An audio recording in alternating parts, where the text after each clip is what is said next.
السلام علیکم دوستو، حکومتیں اور کاروبار اکثر کسی نئے یا موجودہ مصنوع کے خطرات کا تعین کرنے کے لیے مطالعات کا آغاز کرتے ہیں۔ حکومتیں نئے قوانین کی منظوری سے پہلے مطالعہ کو بھی فنڈ دیتی ہیں، تاہم یہ مسئلہ بن جاتا ہے جب مطالعہ کے نتائج کاروبار یا حکومت کی توقع سے مختلف ہیں۔ جب ایسا ہوتا ہے تو وہ نتائج کو روک سکتے ہیں اور دکھاوا کرتے ہیں کہ ایسا کبھی نہیں ہوا تھا۔ شاذ و نادر ہی مثالوں میں کسی تیسرے فریق کے ذریعے کیے گئے مطالعے کے نتائج میں تبدیلی لائی جاتی ہے تاکہ ایسا لگتا ہے کہ جیسے کوئی مصنوع اس سے کہیں زیادہ خراب ہے۔ ہم یقینی طور پر نہیں جانتے ہیں کہ ایسا کیوں کیا گیا، لیکن یہ عام طور پر اس میں ملوث کاروبار کے لیے برا ہوتا ہے۔ پہلے صورت کچھ دبائے گئے مطالعوں نے دن کی روشنی دکھائی ہے۔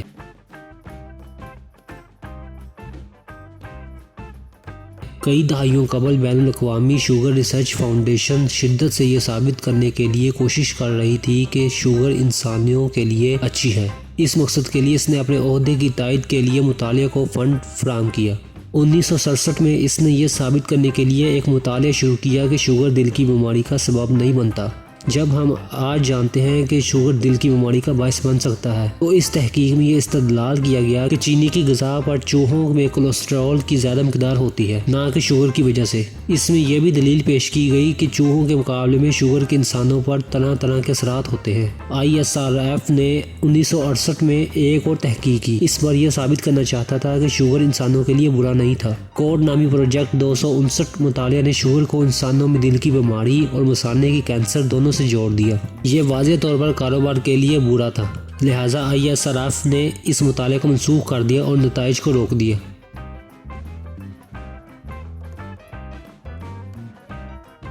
1999 میں دوا سازی کی سرفہرست کمپنی گلیکسو سمتھ کلائن نے ایونڈیا نامی ڈائبٹیز کی ایک نئی دوائی جاری کی۔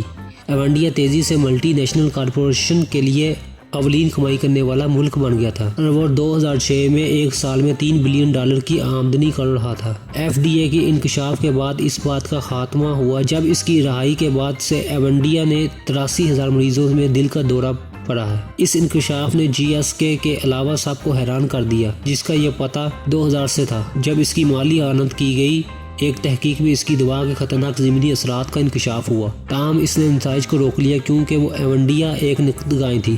اس کے بجائے GSK نے ایونڈیا کو دل کے دورے سے بچنے کے لیے ایک اور دوائی تیار کرنے کے لیے تحقیقات کا آغاز کیا۔ 2007 میں FDA نے بلیک باکس کی وارننگ شامل کی، جو اس میں شامل ہونے والی بدترین انتباہ تھی، جس سے وہ دل کے دورے کے امکانات سے متعلق انتباہ کرنے کے لیے ایونڈیا کی لیبل پر جا سکتا ہے۔ اس نے معالجین کو بھی آخری فیصلہ کے سوا ایونڈیا کے مشورے دینے کی صلاح دی۔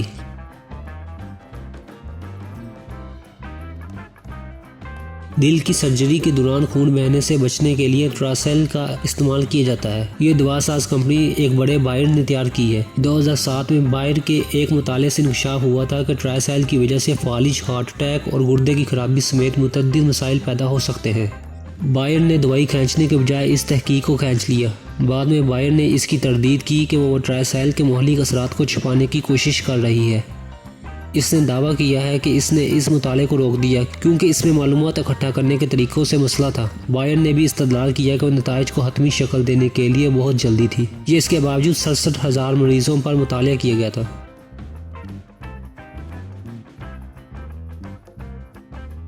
2018 میں یہ انکشاف ہوا کہ پبلک ہیلتھ انگلینڈ کچھ ویکسینوں سے متعلق 3 مطالعات کے نتائج کو روک رہی ہے، اس بات پر غور کرتے ہوئے کہ PHE ایک سرکاری ادارہ ہے اور غیر منافع بخش کاروبار نہیں ہے۔ اس کے مطالعے کا نتائج روکنے کی وجوہات واضح نہیں ہے۔ اس مطالعے میں 16 سال سے کم عمر کے 640 بچے شامل ہیں۔ بچوں کا مننگوکوکال اور تیز کھانسی۔ یہ مطالعہ اس میں شامل بچوں کے لیے خطرناک تھا کیونکہ اگر ویکسین کام نہ کرتی تو حقیقت میں وہ بیماریوں سے دوچار رہ سکتی ہے۔ یورپی یونین کے قوانین کا تقاضا ہے کہ منشیات اور ویکسین کے ٹرائلز کے نتائج تکمیل کے 1 سال کے اندر جاری کر دی جائے۔ کوئی بھی نہیں جانتا ہے کہ PHE نتائج کو کیوں روک رہی ہے۔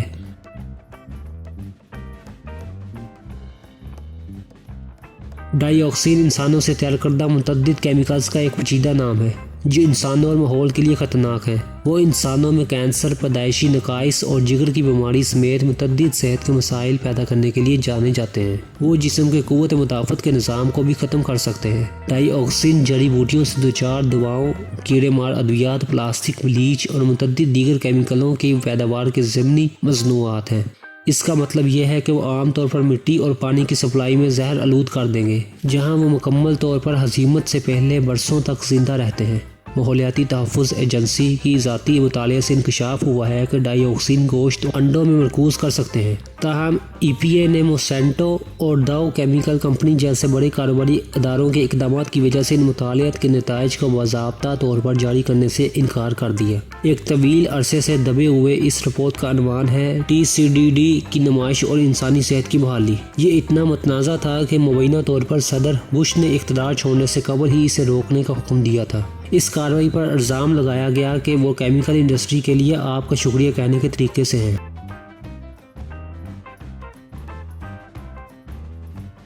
پیکسیل ایک ایسا اینٹی ڈپریسنٹ ہے جو گلیکسو سمتھ کلین کے ذریعے بنایا گیا ہے، اگرچہ یہ بالغوں کے لیے تھا۔ ڈاکٹروں نے بعض اوقات اسے بچوں کو تجویز کیا۔ اس سے GSK نے بچوں پر دوائیوں کے اثرات کو سمجھنے کے لیے 4 مطالعات کرائے۔ اگر کچھ بھی ہو تو اس نے بچوں کو خودکشی کر لی۔ یہ واضح طور پر اس طرح کی چیز نہیں تھی۔ GSK لوگوں کو معلوم کرنا چاہتا تھا، چنانچہ اس نے مطالعات کے نتائج کو روک دیا۔ تحقیقات سے معلوم ہوا کہ GSK نے 1999 میں مطالعات کے بارے میں معلومات کا انتظام کرنے اور فروخت کو نقصان پہنچانے سے بچنے کی کوشش میں ایک میمو جاری کیا تھا۔ 2004 میں ایک ترجمان نے انکار کیا کہ میمو جاری کیا گیا تھا تاکہ وہ بچوں میں پیکسیل کے اثرات کو چھپائے۔ انہوں نے مزید کہا کہ GSK نے مطالعات کے نتائج بھی جاری کر دیے ہیں۔ یہ اس وقت سامنے آیا جب نیو یارک کے اٹارنی جنرل نے کمپنی پر مقدمہ چلایا۔